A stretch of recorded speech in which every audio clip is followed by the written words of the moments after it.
Hi everyone, I'm Tom Geraghty. I'm the founder of psychsafety.co.uk, and I'm pretty much a massive geek when it comes to psychological safety and really passionate about its importance for team performance, team happiness, organisational performance and organisational change.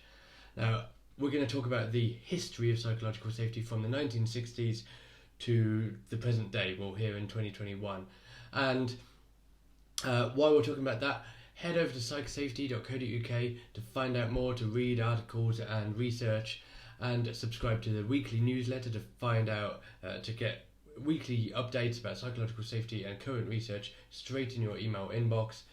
Download the action pack to work psychological safety into your teams and organisations, and join a community to find out more and share your expertise with other members of the psychological safety community there.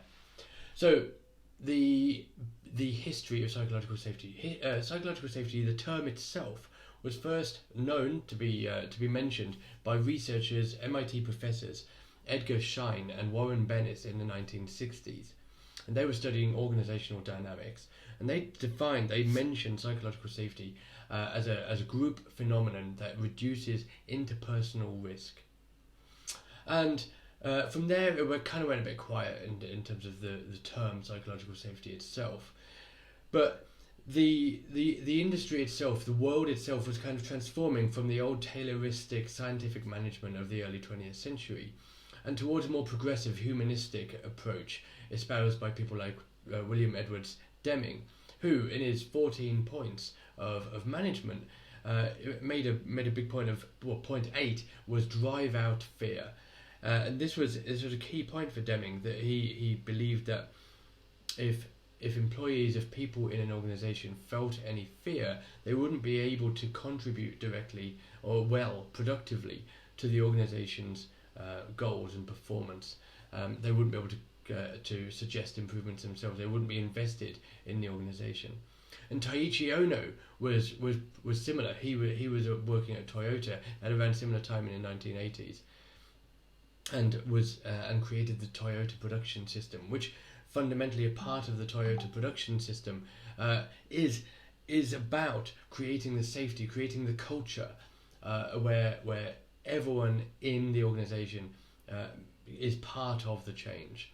And indeed, he came up with, or at least embedded, the concept of the andon cord in the Toyota production system. And the andon cord is a physical manifestation of the presence of psychological safety, because it's a physical cord. Now I think it's a button that people on the production line can press, and it stops the line. It's a way to stop the line and draw everyone's attention to a problem or an opportunity for improvement. It's a physical manifestation of psychological safety. Now, if we move forward a little bit to 1990, William Kahn was researching the psychological conditions of engagement at work, and he was studying. He was carrying out qualitative studies into summer camp counsellors, and he showed that psychological safety was a fundamental part of a way to drive engagement, improve engagement and outcomes for teams and organisations in the workplace. Move forward a bit more to 1999, and Dr. Amy Edmondson was studying clinical teams as a professor at Harvard, and she still is. And she was studying the difference between high-performing and low-performing clinical teams. Now, clinical teams in this context are fairly easy to determine whether a team is high-performing or low-performing, because the high-performing teams are teams where, in their context, the high-performing teams with more people survive in their care. And in low-performing teams, more people die. So Amy was studying the difference between these two sets of teams. And what she found was the high-performing teams were making more mistakes than the low-performing teams. And that doesn't make sense, right? Because why would the high-performing teams be making more mistakes than the low-performing teams? Surely it should be the other way around. And in fact, I believe that's what Amy first thought the data was. She thought there was a transposing error, and she thought the data had been reversed. But she carried out more research, and what she found was that the high-performing teams were admitting their mistakes, and the low-performing teams were hiding their mistakes. And of course, suddenly that makes sense, doesn't it? Because if a team hides their mistakes, they're unable to learn from them. They're going to keep making the same mistakes over and over again. And the high performing teams, when they raise their mistakes, they highlight their errors, they're able to learn from them and improve and continuously improve, because their mistakes are continuously highlighted. So there's this continuous improvement and this safety to raise issues and concerns. And so Amy Edmondson defined psychological safety as the belief that one will not be punished or humiliated for speaking up with ideas, questions, concerns, or mistakes. Now move forward to about 2003, just a few years, and Ron Westrum was studying organisational dynamics, and he came up with his cultural typologies, which are a really interesting way of looking at organisations and the ways and the different cultures that exist in those organisations. And he came up with the three typologies. One is pathological, one is bureaucratic, and one is generative.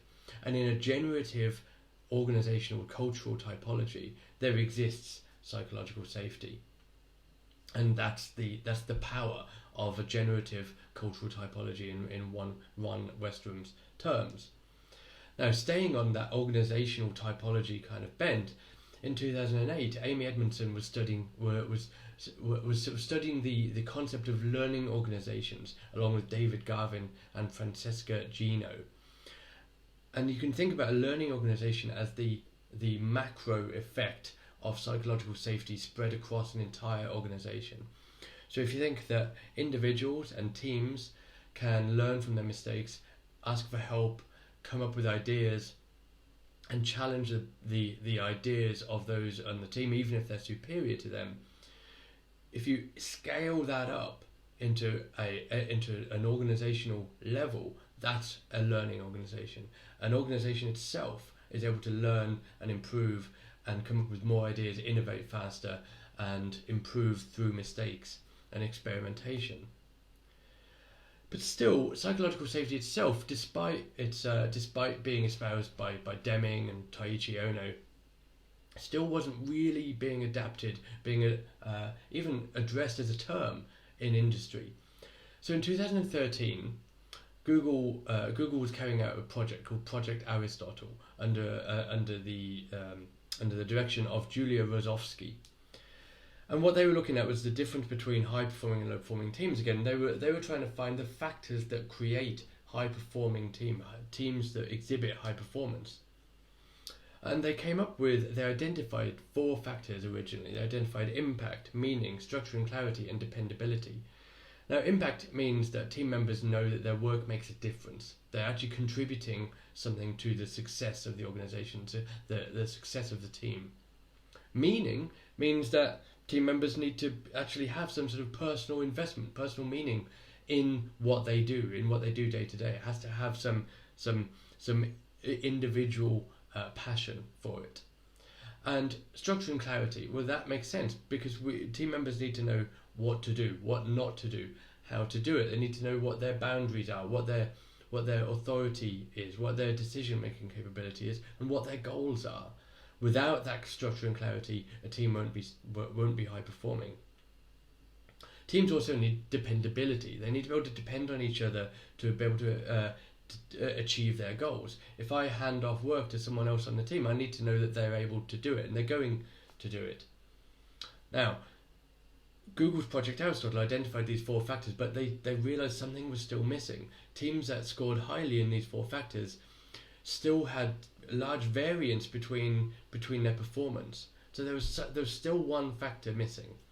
And someone on the team discovered Dr. Amy Edmondson's 1999 paper on clinical teams and decided to measure psychological safety using the 7 statements in that paper.